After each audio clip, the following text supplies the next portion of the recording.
Dear students, इस lecture में हम लोग स्टडी करने वाले हैं मोमेंट ऑफ लीनियर मोमेंटम, जिसको हम कहते हैं एंगुलर मोमेंटम। एंगुलर मोमेंटम और moment of linear momentum. You know about two types of motion. जब मैंने रोटेशनल डायनेमिक्स स्टार्ट किया था तो उसमें दो तरह के मोशन को एक्सप्लेन किया था। एक होता है ट्रांसलेशनल मोशन और दूसरा होता है रोटेशनल मोशन। तो यहाँ दो तरह के मोशन की बात हम कर रहे हैं।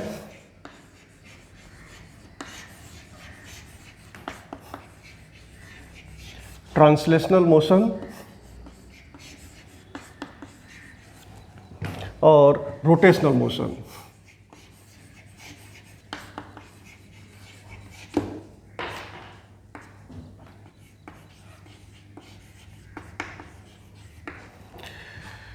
ट्रांसलेशनल मोशन क्या होता है और रोटेशनल मोशन क्या होता है, आपने पहले वाले लेक्चर में काफ़ी डिटेल में उसको मैंने एक्सप्लेन भी किया था।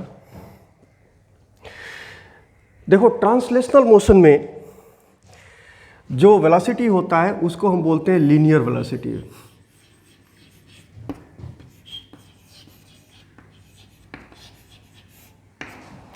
और रोटेशनल मोशन में जो वेलोसिटी की हम स्टडी करते हैं, सेम मतलब लीनियर वेलोसिटी का एनालॉगस जो क्वांटिटी होता है रोटेशनल मोशन में, वो होता है एंगुलर वेलोसिटी।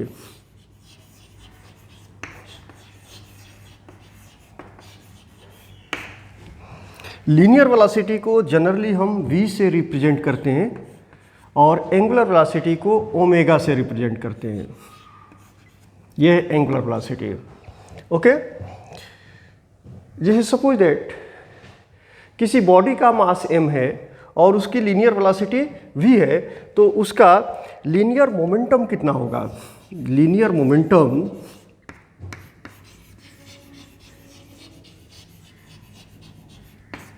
जिसको हम p से भी रिप्रेजेंट करते हैं, ये होता है m इंटू वी। यहाँ m उस पार्टिकल या उस बॉडी का मास है जो v वेलोसिटी से मूव कर रहा है। मतलब ट्रांसलेशनल मोशन में है v वेलोसिटी से, मतलब v उसकी लीनियर वेलोसिटी है, तो उसका लीनियर मोमेंटम होगा p is equal to mv। अब लीनियर मोमेंटम का जो एनालॉगस क्वांटिटी होगा रोटेशनल मोशन में, वो होगा एंगुलर मोमेंटम। लीनियर मोमेंटम का analogous quantity angular momentum.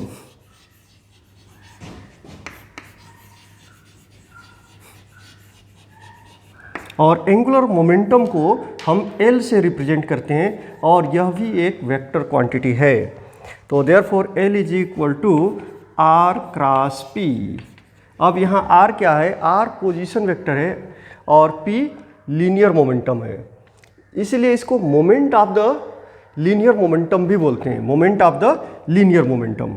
Okay, तो अभी मैं एक्सप्लेन करूँगा कि अगर कोई बॉडी रोटेशनल मोशन परफॉर्म कर रहा है, यहाँ हम बॉडी का मतलब रिजिड बॉडी की बात कर रहे हैं, और रिजिड बॉडी ऐसे बॉडी को कहते हैं जिस बॉडी के particles, because the rigid body is consist of a number of small particles. और हर जगह हमने यही एज्यूम किया था कि suppose that a rigid body consist of n number of particles of masses m1 m2 m3 up to mn।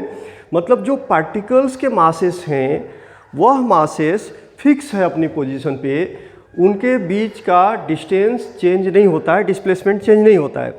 जैसे यहाँ पे एक एग्जांपल मैं दे रहा हूँ, ये एक रिजिड बॉडी है, this is a rigid body, और इस रिजिड बॉडी में अगर आप पार्टिकल्स को ले रहे हैं, एक मास यहाँ पे है, एक मास यहाँ पे है, सपोज दैट, तो इनके बीच का डिस्टेंस चेंज नहीं होने वाला है, ये फिक्स रहने वाला है, इसीलिए इसको हम रिजिड बॉडी कहते हैं। तो अभी मैं एंगुलर मोमेंटम कैसे फाइंड करते हैं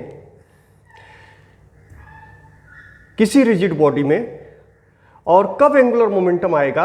जब बॉडी रोटेशनल मोशन परफॉर्म करेगा। जैसे यह एक रिजिड बॉडी है और ये किसी एक्सिस के अबाउट रोटेट कर रहा है, ऐसे घूम रहा है किसी एक्सिस के अबाउट, तो ये कौन सा मोशन परफॉर्म कर रहा है? रोटेशनल मोशन परफॉर्म करता है। तो एंगुलर मोमेंटम जब भी हम फाइंड करते हैं तो हम किसी पॉइंट के अबाउट फाइंड करते हैं, किसी पॉइंट के अबाउट उसका एंगुलर मोमेंटम कितना होगा ये फाइंड करते हैं। तो यहाँ पे मैं एक एग्जांपल दे रहा हूँ, एंगुलर मोमेंटम कैसे फाइंड करेंगे। मान लीजिए कि यह एक रिजिड बॉडी है, okay, This is a rigid body, and this body is consist of a number of particles of masses m1, m2, m3 up to mn. लेकिन मैं यहाँ पे 3-4 पार्टिकल्स ले लेता हूँ. यह है हमारा एक्सिस ऑफ रोटेशन जिसके अबाउट बॉडी रोटेट कर रहा है. ओके, तो इसको आप ऐसे एज्यूम करेंगे. ये रिजिड बॉडी है, ये हमारा एक्सिस ऑफ रोटेशन है, बॉडी ऐसे रोटेट कर रहा है. ओके, ऐसे बॉडी रोटेट कर रहा है. This is a axis of rotation. तो इसमें हमने कुछ पॉइंट्स ले लिया. एक पार्टिकल का मास m1 है और इसका एक्सिस ऑफ रोटेशन से डिस्टेंस है r1. एक पार्टिकल है जिसका मास m2 है और उसका एक्सिस ऑफ रोटेशन से डिस्टेंस है r2. ऐसे ही किसी पार्टिकल का मास m3 है और उसका एक्सिस ऑफ रोटेशन से डिस्टेंस है r3. जैसे आप यहाँ देख सकते हैं, ये एक्सिस ऑफ रोटेशन से पास करता है. हमने एक कंसिडर कर लिया यहाँ पे पार्टिकल मास m1 है, यहाँ पार्टिकल ले लिया मास m2 है, यहाँ पार्टिकल ले लिया मास m3 है. ओके, 3 पार्टिकल ले लिया. अब ये एक्सिस ऑफ रोटेशन के अबाउट घूम रहा है. तो आप देख रहे हैं कि इसमें जितने पार्टिकल्स हैं सब के सब एक सर्कल में घूमेंगे. मतलब कि all particles will perform a circular motion. इसको देखो, इसका एक्सिस ऑफ रोटेशन से डिस्टेंस थोड़ा कम है तो ये उसका रेडियस हो जाएगा सर्कुलर पाथ का. ये पार्टिकल इसका एक्सिस ऑफ रोटेशन से थोड़ा डिस्टेंस ज़्यादा है इसलिए भी सर्कुलर मोशन करेगा, लेकिन ये डिस्टेंस एक्सिस ऑफ रोटेशन से थोड़ा ज़्यादा है, इसका डिस्टेंस और भी ज़्यादा है. तो सभी के सभी पार्टिकल्स किसी एक्सिस ऑफ रोटेशन के अबाउट घूमेंगे. तो इसको मैं यहाँ एक्सप्लेन कर सकता हूँ. देखिए, इसका मास m1 है और जब यह एक्सिस ऑफ रोटेशन के अबाउट घूमेगा तो मास m1 को मैं यहाँ एक्सप्लेन करता हूँ. This is a axis of rotation and mass m1 here will rotate about an axis और ये है हमारा एक्सिस. ओके, तो इस रोटेशन का, सर्कुलर मोशन का जो रेडियस होगा ये r1 होगा. कितना होगा? r1. ऐसे ये पार्टिकल ऑफ मास m2 इससे कम डिस्टेंस पे है तो ये भी एक सर्कल में घूमेगा. ये r2, इसका डिस्टेंस कितना है? r2 है. और जो m3 पार्टिकल है वो भी एक सर्कल में घूमेगा.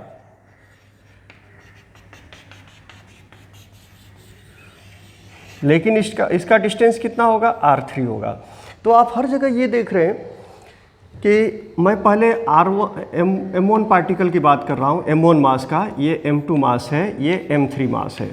ओके, तो m1 mass will perform a circular motion about this point that is the centre of the circular path. तो what is the position vector of particle of mass m1? इसका position vector होगा r1. Okay, r1 is the position vector. और linear velocity कितनी होगी? यहाँ पे हर एक particle की लीनियर वेलोसिटी सेम नहीं होगी.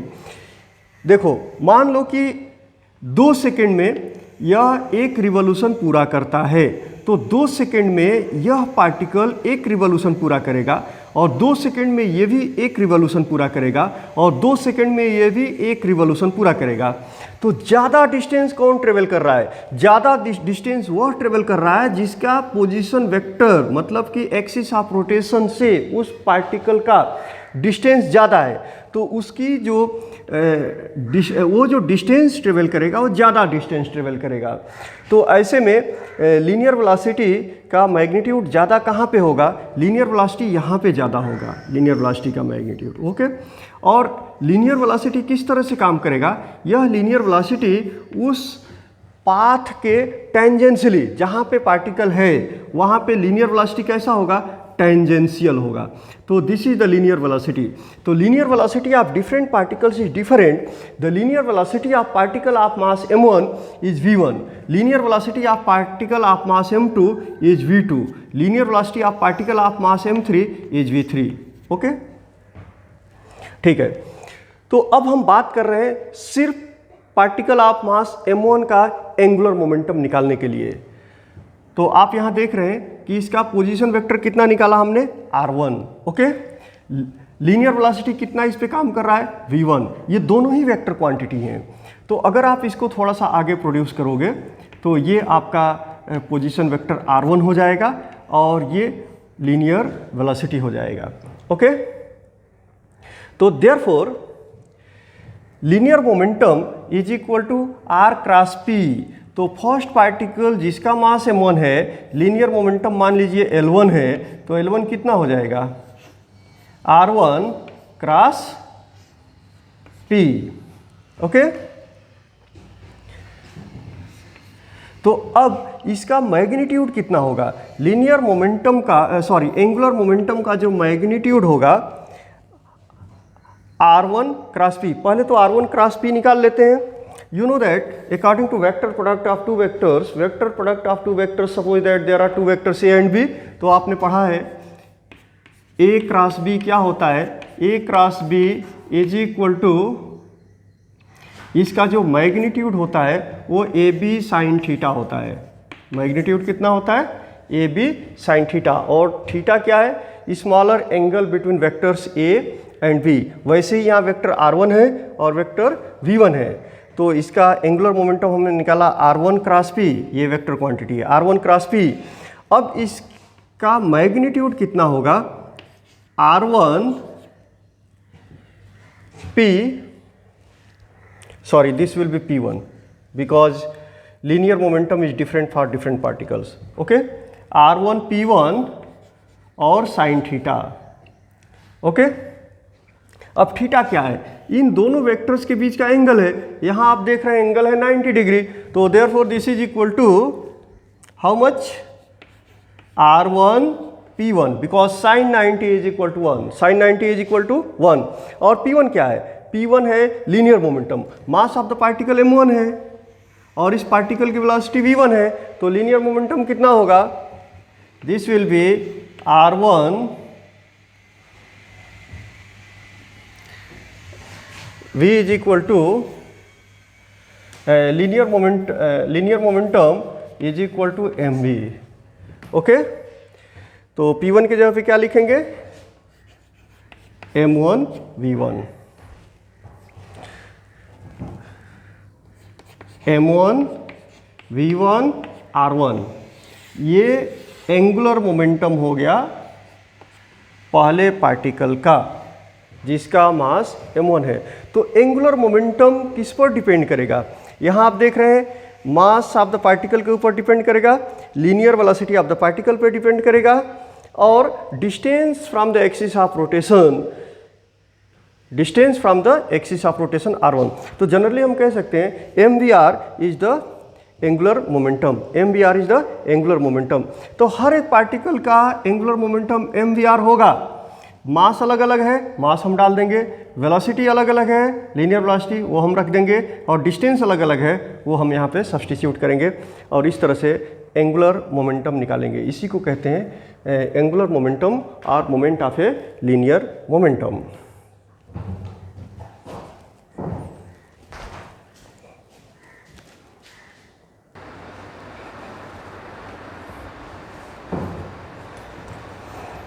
अब हम लोग एक्सप्रेशन डिराइव करेंगे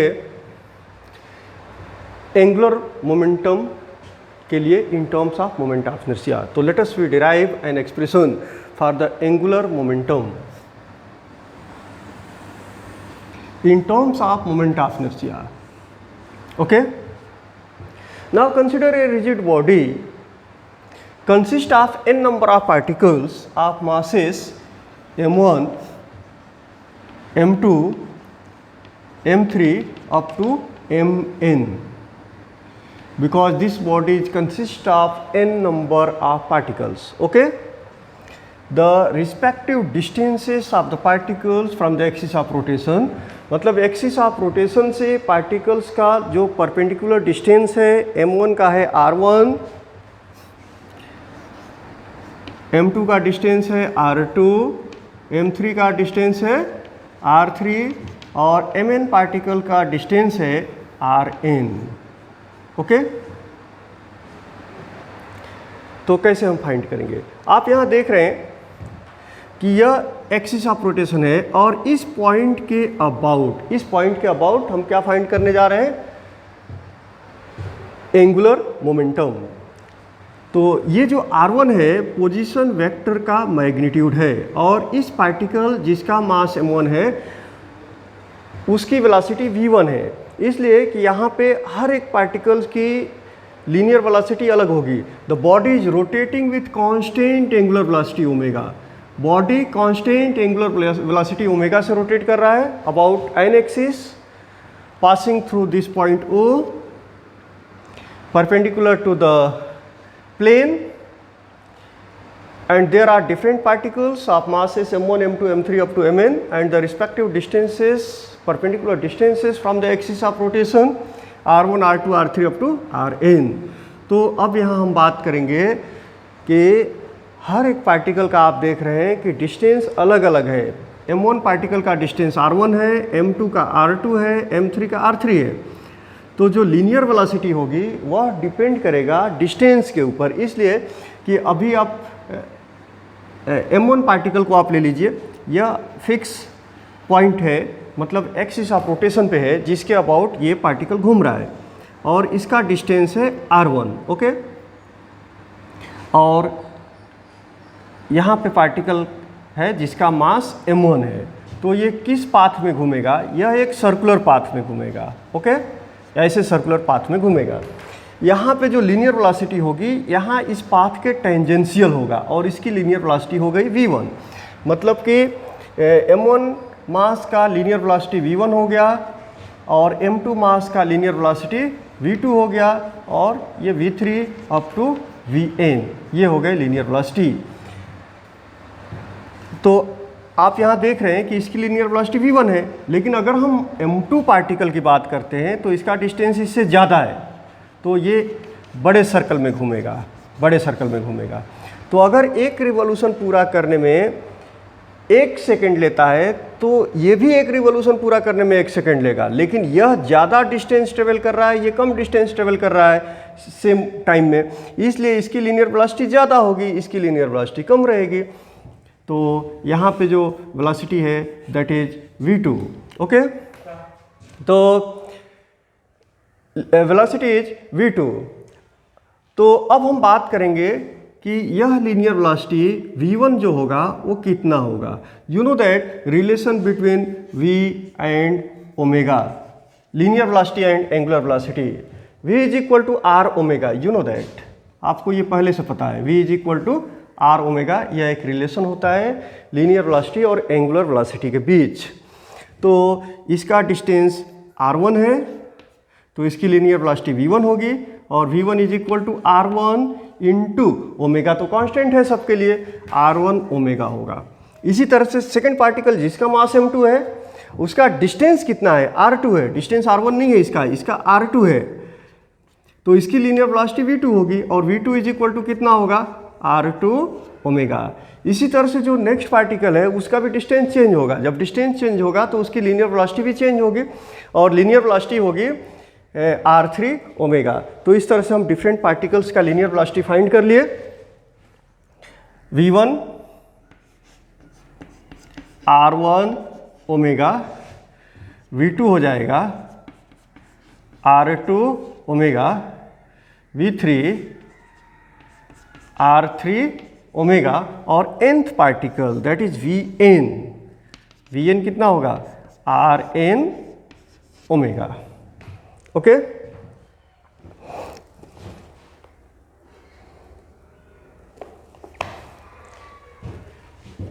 लीनियर वेलोसिटी निकाल लिया।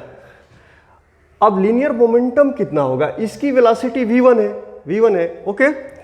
तो लीनियर मोमेंटम कितना होगा, linear momentum is the product of mass and linear velocity.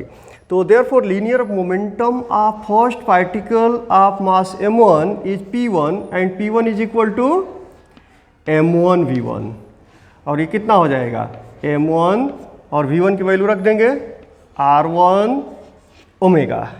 अब सेकेंड पार्टिकल जिसका मास m2 है उसकी लीनियर मोमेंटम p2 होगा और p2 is equal to m2 v2, यहाँ भी v2 की वैल्यू रखेंगे।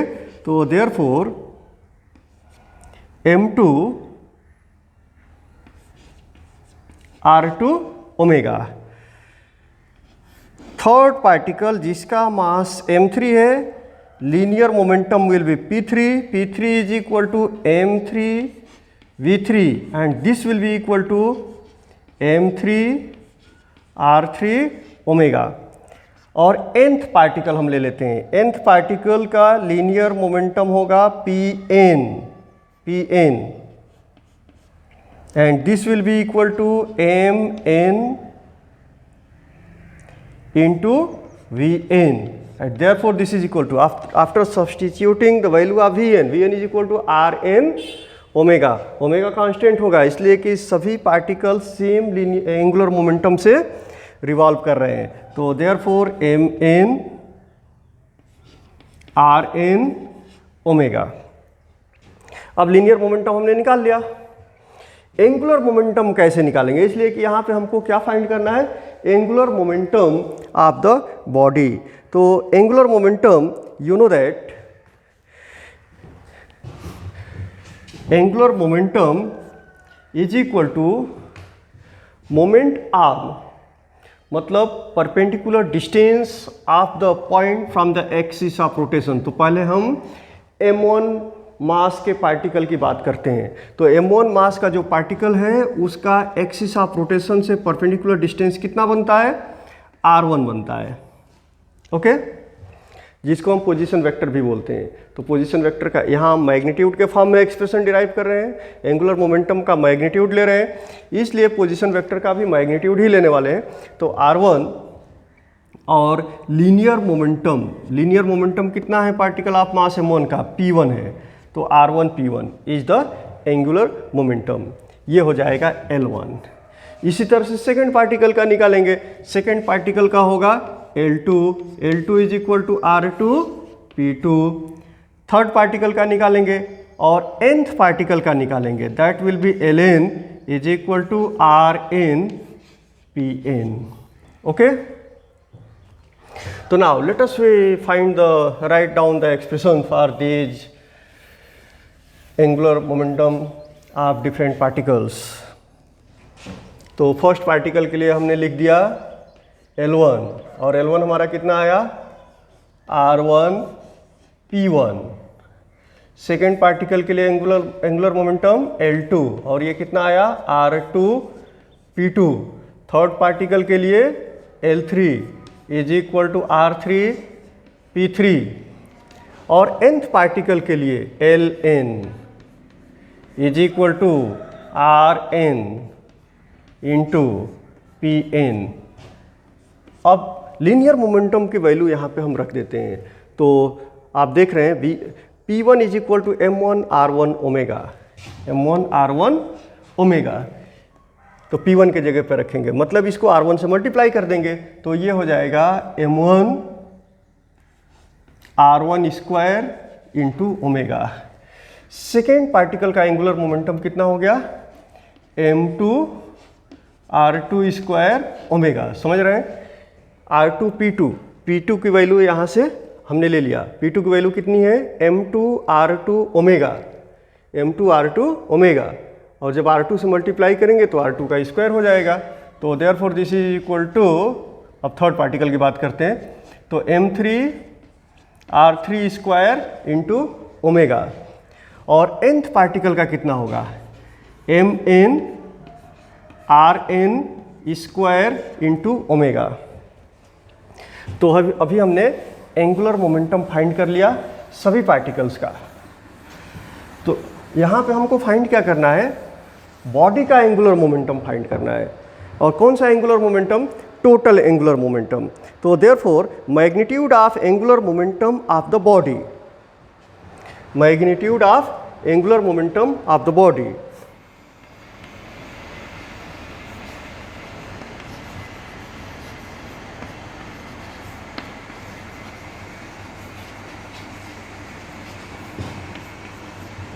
magnitude of angular momentum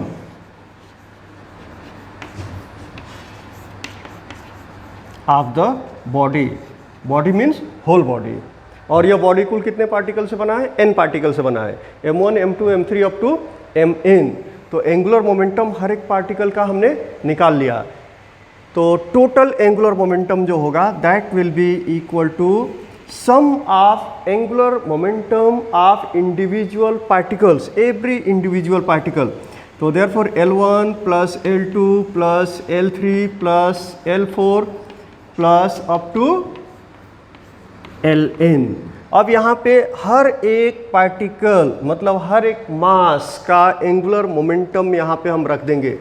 तो पहले L1 की वैल्यू रखते हैं, तो this will be m1 r1 square omega. Second का रखेंगे m2 r2 square omega plus m3 r3 square omega plus up to last particle nth particle mn rn square omega. Okay, अब यहाँ पे कुछ कॉमन दिख रहा है हमको। कॉमन क्या दिख रहा है? ओमेगा कॉमन दिख रहा है। ओमेगा देखो हर जगह ओमेगा है, इसलिए कि ओमेगा तो कांस्टेंट है। तो ओमेगा को जब कॉमन ले लोगे तो m1 r1 square plus m2 r2 square plus m3 r3 square plus up to mn rn square, और ब्रैकेट के बाहर क्या आ जाएगा? ओमेगा आ जाएगा, इसलिए कि इसी को तो हमने बाहर कॉमन ले लिया है। Now what is this inside the bracket? Bracket के अंदर जो है वो क्या है? What is that? That is the moment of inertia. Moment of inertia का जब आप एक्सप्रेशन डिराइव कर रहे थे तो वहाँ पे आपने ये सीखा था कि जब कोई पार्टिकल जिसके n नंबर ऑफ पार्टिकल्स हैं और वह बॉडी किसी फिक्स्ड एक्सिस के अबाउट रोटेट कर रहा है, तो उसका जो मोमेंट ऑफ इनर्शिया होता है that is equal to sum of moment of inertia of every particles of the body. तो पहले पार्टिकल का moment of inertia m1 r1 square, तो ये आपने देखा था m1 r1 square plus m2 r2 square plus up to mn rn square. ये moment of inertia हमने फाइंड आउट किया था। ओके,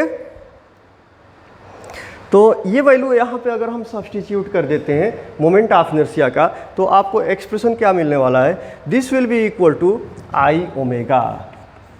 ओके, तो एंगुलर मोमेंटम का एक्सप्रेशन हमको मिल गया। Angular momentum is equal to I omega and this is the angular momentum of the rotating body about a given axis.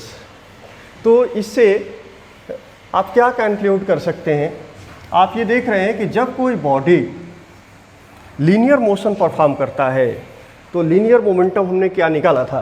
Linear momentum P is equal to mv।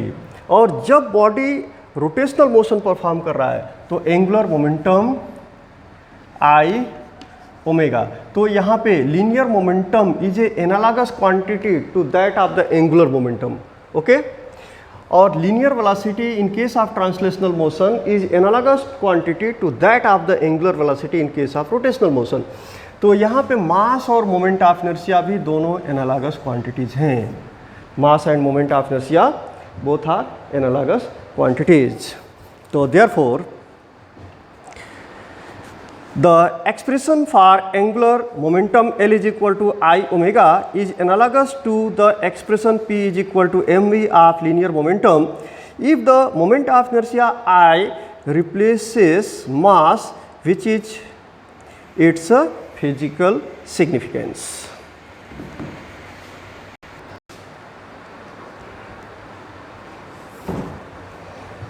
अब इसके बाद हम लोग expression derive करेंगे। Expression for torque in terms of moment of inertia. Now consider a rigid body. The body is consist of n number of particles of masses m1, m2, m3 up to mn, and the respective distances of the masses from the respective perpendicular distance of the masses from the axis of rotation r1, r2, r3 up to rn। तो ये जो rigid body है यह एक fix axis के about constant angular acceleration alpha से rotate कर रहा है। ये जो बॉडी है कांस्टेंट एंगुलर एक्सेलरेशन अल्फा से क्या कर रहा है, रोटेट कर रहा है, और एक्सिस ऑफ रोटेशन इस बॉडी से पास कर रहा है और इस प्लेन के परपेंडिकुलर है। ओके, तो अभी आप देखेंगे कि यहाँ पे एंगुलर एक्सेलरेशन कांस्टेंट है, लेकिन पार्टिकल्स का जो डिस्टेंस है एक्सिस ऑफ रोटेशन से ये कांस्टेंट नहीं है। मतलब हर एक पार्टिकल अलग अलग सर्कल में घूमेगा, सर्कुलर मोशन परफॉर्म करेगा लेकिन अलग अलग सर्कल में घूमेगा, इसलिए उसकी जो लीनियर एक्सेलरेशन होगा वो भी अलग अलग होगा। मतलब लीनियर वेलोसिटी चेंज हो जाएगा हर एक पार्टिकल का, कांस्टेंट लीनियर वेलोसिटी नहीं होगा, तो लीनियर एक्सेलरेशन भी अलग अलग रहेगा। तो यहाँ पे हम ऐसे लिख रहे हैं कि मासेस हैं m1, m2, m3 up to mn, ये पार्टिकल्स के मासेस हैं, और perpendicular distance from the axis of rotation है r1, r2, r3 up to rn। Angular acceleration alpha जो है हर पार्टिकल का सेम है, कांस्टेंट है, इसलिए कि बॉडी कांस्टेंट एंगुलर एक्सेलरेशन से रोटेट कर रही है। अब लीनियर एक्सेलरेशन होगा वह पार्टिकल ऑफ मास m1 का a1 रहेगा, second particle of mass m2 का a2, इसी तरह से a3 up to an। Okay, linear force क्या होगा? लीनियर फोर्स हर एक पार्टिकल पर अलग अलग होगा, इसलिए कि you know that F is equal to m into ए।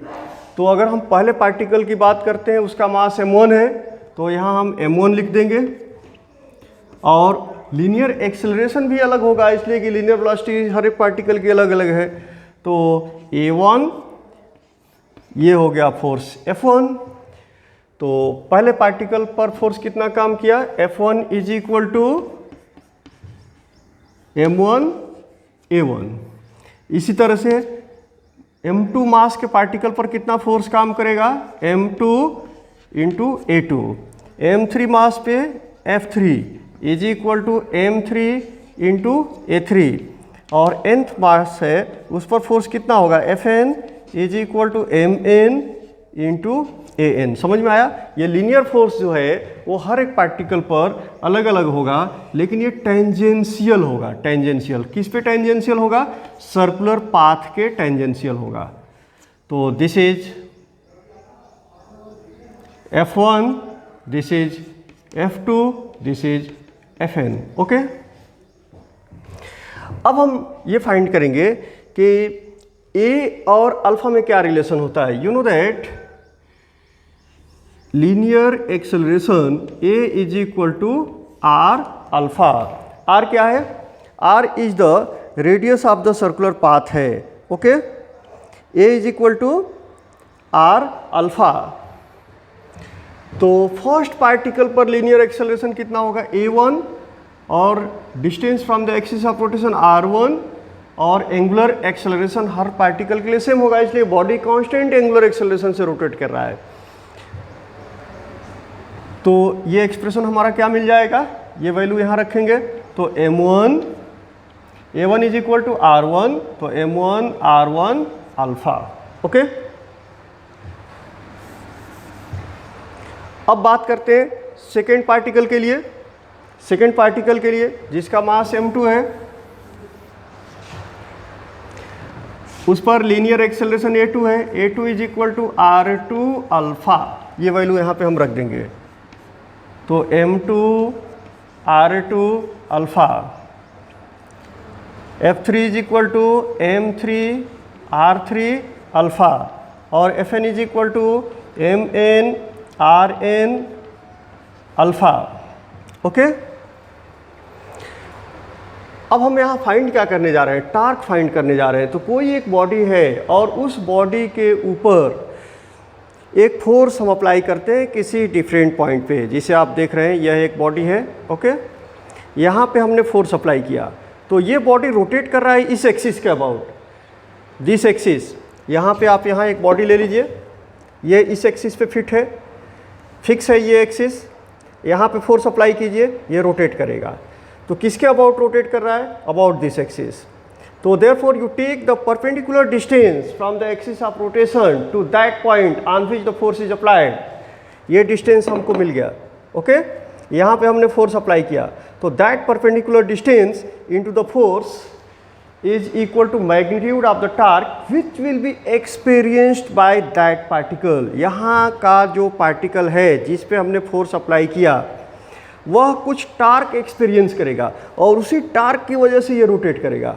और वह टार्क कितना एक्सपीरियंस करेगा, जैसे मान लीजिए एफ फोर्स आपने अप्लाई किया, तो जहाँ पे आपने फोर्स अप्लाई किया है वहाँ से और एक्सिस ऑफ रोटेशन जिसके अबाउट ये रोटेट कर रहा है, परपेंडिकुलर डिस्टेंस हम निकाल लेंगे और उस परपेंडिकुलर डिस्टेंस से इस फोर्स को मल्टीप्लाई कर देंगे, वो हमको टार्क दे देगा। यहाँ पे यह पार्टिकल यह मास कितना टार्क एक्सपीरियंस कर रहा है। तो therefore the torque is equal to are into F. Okay, जैसे ये यहाँ पे आप देखेंगे ये बॉडी है, कोई भी बॉडी इस एक्सिस के अबाउट रोटेट कर रहा है। यहाँ पे एक पार्टिकल है जिस पर फोर्स एफ अप्लाई कर दिया और ये लाइन ऑफ एक्शन, जो फोर्स का लाइन ऑफ एक्शन है, इस पर यहाँ से परपेंडिकुलर ड्रा कर दिया। ये जो डिस्टेंस हमको मिल गया आर मिल गया। तो इस फोर्स की वजह से यह जो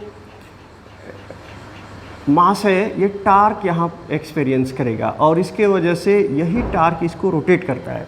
और कितना टार्क एक्सपीरियंस करेगा, torque is equal to are into F. Okay, r क्या है, परपेंडिकुलर डिस्टेंस है फोर्स पर एक्सिस ऑफ रोटेशन से। Okay,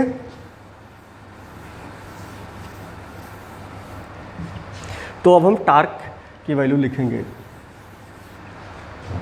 torque experienced by the particle of mass m1 is τ1 और τ1 is equal to r1 f1।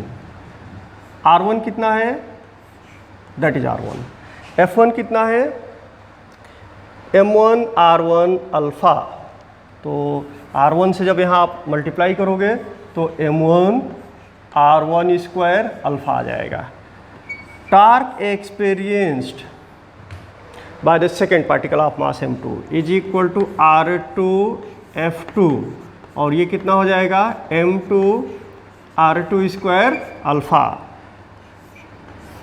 τ3 is equal to r3 f3 is equal to m3 r3 square into alpha. और जो nth particle है उस पर torque होगा τn is equal to Rn Fn is equal to Mn Rn square into alpha. Okay, if the body is rotating in a single plane, अगर यह body एक ही plane में रोटेट कर रहा है, एक ही प्लेन में, सिंगल प्लेन में, तो ऐसी कंडीशन में जो रिजल्टेंट टार्क होगा बॉडी के ऊपर जो काम करेगा, that torque is equal to sum of all these torques, sum of all these torques. तो therefore you can write here the total torque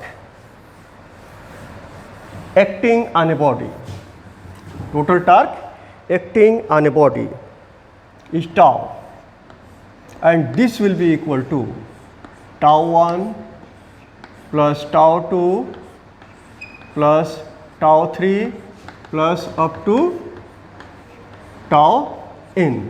अब यहाँ पे ये वैल्यूज हम सब्सटीट्यूट कर देंगे। τ1 की वैल्यू कितनी है, that is equal to m1 r1 square alpha. τ2 की वैल्यू कितनी है, m2 r2 square alpha, m3 r3 square alpha plus mn rn square alpha.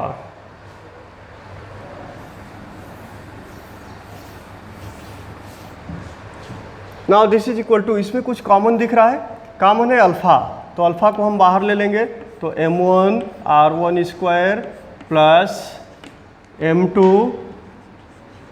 r2 square plus m3 r3 square plus up to mn rn square, और bracket के बाहर आ जाएगा alpha, इसलिए कि वो कॉमन ले लिया हमने। और ये जो ब्रैकेट के अंदर जो टर्म्स देख रहे हैं ये उस बॉडी का मोमेंट ऑफ इनर्शिया होगा, इसलिए कि moment of inertia I is equal to m1 r1 square plus m2 r2 square plus m3 r3 square plus f2 up to mn rn square if the body is consist of n number of particles of masses m1 m2 m3 up to mn and the respective distances from the axis of rotation, that is a perpendicular distance from the axis of rotation are r1 r2 r3 up to rn। तो ये हमारा हो गया moment of inertia, m1 r1 square plus m2 r2 square plus up to mn rn square. ये value यहाँ पे हम रख देंगे, तो therefore this will be equal to I alpha, torque acting on a body tau is equal to I alpha, okay. And you know that F is equal to m into a. ये कौन से case में है?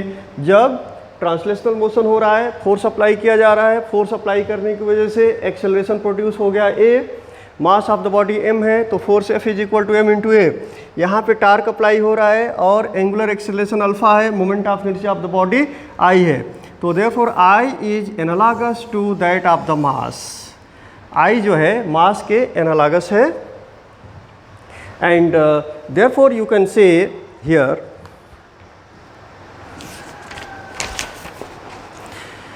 from equating both the equations, the relation tau is equal to I alpha is analogous to F is equal to ma for the translational motion if the moment of inertia I replaces the mass, which is the physical significance. Thank you.